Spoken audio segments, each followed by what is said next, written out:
is alive!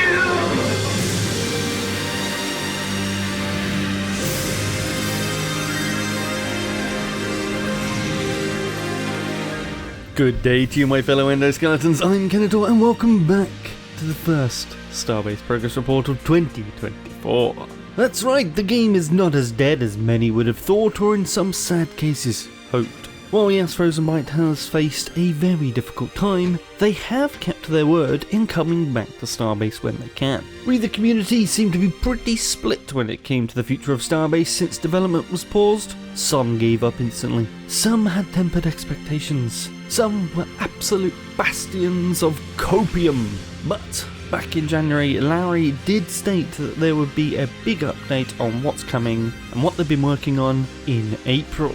And that with the release of the newest Trine game, they could finally start putting people back onto Starbase. And well, what resulted from this? Well, was the video I'm sure you have all seen by now. And not only that, this update was surprisingly on time. Seriously, what have they done with the real Lowry? The overall vibe of that video is great. It seems the devs as a whole have finally started to listen a lot more to not only the wants of the community, but what the game really needs. So while there are many things the game still doesn't have, I'm sure everyone remembers the famed roadmap picture, we are in fact getting quite a few upgrades. The universe map.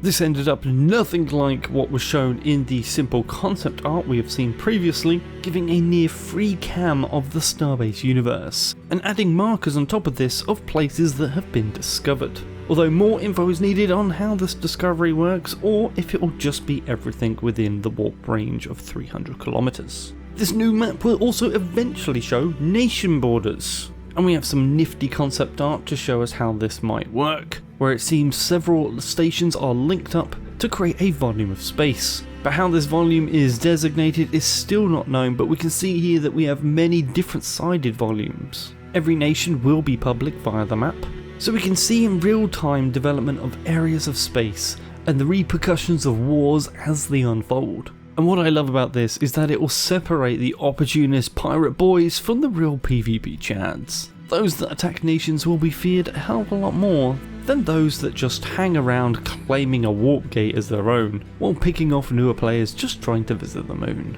completely unaware of the risks. Not only that, we'll see the real-time self-regulation of the game on how big a territory people will control compared to their company size. It's all super exciting and exactly what is needed for good macro level PvP. But as we know, there are many smaller companies nowhere big enough to stand up to these huge companies that are out there, which is where we could finally see factions come into play. Which, not directly mentioned in Frozen Byte's new video, we can see the faction tab here in the menu. Could we see major alliances pop up with smaller companies banding together under the same faction banner? We can only hope that Frozen Byte has thought about this, because on one hand, we have many smaller companies on their own that will just outright refuse to make nation borders because they will just end up the target of PvP trolls. And on the other hand, we have smaller groups who would love siege level PvP but would just get smashed due to their smaller size despite their eagerness for the PvP itself. It's not just a skill game, it's a numbers one too.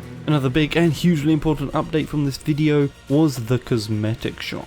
As we know, the game is a live service one, and while those who stuck around have been fortunate, Frozen Byte have kept the lights on. If we really want to see some long-term progress, it's going to need to be paid for, and optional cosmetics is the way to go since it will not interfere with the game balance and adds the customization option for players. The only question around this is, will the price be right, and if Larry will stick to his word that all cosmetics can be earned in-game without paying. If so, hopefully we should see something akin to how Helldivers 2 does things, which has been met with great success. Starbase could even add some of the rarest cosmetics as a reward to the new PvE system that they are working to implement. Both in-game events and NPC stations are planned, which I'm 100% happy to see. It will really help people who are hesitant to dip their toes into a combat setting at their own pace, and hopefully into the wider world of PvP, while also providing more opportunities for salvage gameplay as well as exploration too, if properly implemented. But one of the things that stops people from entering PvP sometimes is just the cost of it, be it risking your miner through a dangerous area, or giving a fighter a go. To help with this, insurance is finally coming for your ships, to help cover the immediate cost of losing your ship. Something that I, as well as a lot of you, have been begging for is a station and capital ship designer. And while it's still in the early stages, it seems that our wishes have been fulfilled. Everything about EBM, aka easily bugged mode, drove me up the wall. Building things at a snail's pace while trying to design as you go is literally the worst way of doing it in the world. Shipbuilders will also have something to be excited for once Frozen Byte finally finishes Inventory 2.0, as we will get the new fabled cargo crate sizes and storage types. Ship blueprints will be officially available to be sold in-game, and while great for some, I'm still hoping to be able to sell full complete ships easily from a showroom like the Origin shops. But this will certainly help those who do want to sell via blueprints to do so a lot easier. And there will be multiple options for this too, from being hyper restricted to just build the ship with no edits, to full access to the original blueprint. How many options in between is not yet known, however. But at least you'll be able to test drive all these blueprints before you buy them, so you don't go buying a dud or older, no longer updated designs, should a patch make them obsolete. So I mostly held off on making this video until we the players could actually get our hands on something and start testing these new features, instead of building hype and people coming back to the same old game that they left in the first place. Well, that changed today, with the launch of the brand new Test Universe app. No more swapping between a beta branch and back again, you can just have 2 install copies for live and the Test Universe separately. And you know what else we got today? Brand new roadmap. This clearly shows what we got right now and what is coming later. We got ship warp, we got station editors and blueprints, we got the universe map, we got insurance, we got siege, and we finally got LOD improvements. This will all be mostly playable but largely untested, so your reports will be needed throughout this testing phase, so please do your part. Now I know what you're going to ask, and no, none of this is coming to the live server until we get the complete package. So all these other features, yeah, they all need to get put in the test universe, debugged and completed before we get one hell of a game reviving patch that will come to live. Or at least I hope it will be. So in the short term, there is plenty to sink your teeth into and help test. But it's just that, testing. Don't go expecting the player numbers to grow in the slightest on the live server. In fact, don't even bother checking the player numbers, it's not relevant. It's the same old universe that people stopped playing many moons ago. What we need to focus on is the testing and the future of what will be the live universe. And right now, that's on this new test server. Oh, and yes, of course, we also got patch notes. But no, I'm not going to read them to you all. But I do want to highlight a few things to possibly preempt some questions you might have if you don't want to read them. Your ship warp has a 5-minute cooldown and uses propellant to charge. You can select either from a list or you can select from the map.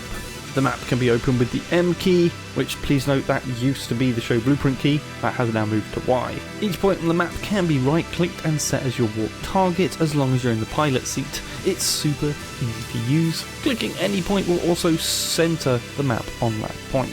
For the new station editors, because they are in the test universe, they will require no parts or resources. When you edit your station, it just gets fully updated to that design when you leave the editor.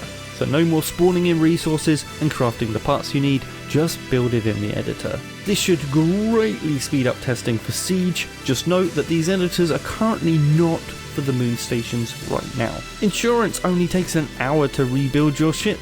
Yes, the test universe has infinite money and resources that makes this irrelevant, but this will still need testing, so please do so. Max fully loaded ships has been increased from 3 to 5, and they do load in a bit sooner.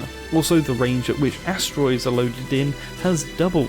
This should help a ton with avoiding collisions. Although I do really hope these numbers can be upped a little bit more. For the ships especially, the extra 100 meters means very little when you have 2 ships approaching each other at near max speed. It should end up being less than a second difference in timing. With how many ships that can be loaded, that too will want to go higher if we were to eventually get the type of game the original trailers showed back in the day. But I'm definitely going to give them a pass until we see how this new LOD tech works and how good it looks in a larger combat best setting when you have many ships very close to each other? Are we going to see actual representations of the ships, or are we going to see more grey boxes like we used to? Time will tell. Rejoice everybody! The ghost transponders left in the world from random ships have gone, and hopefully will never come back. There is a bunch of fixes to ship despawns and locating missing ships. We should now be able to see the name of the station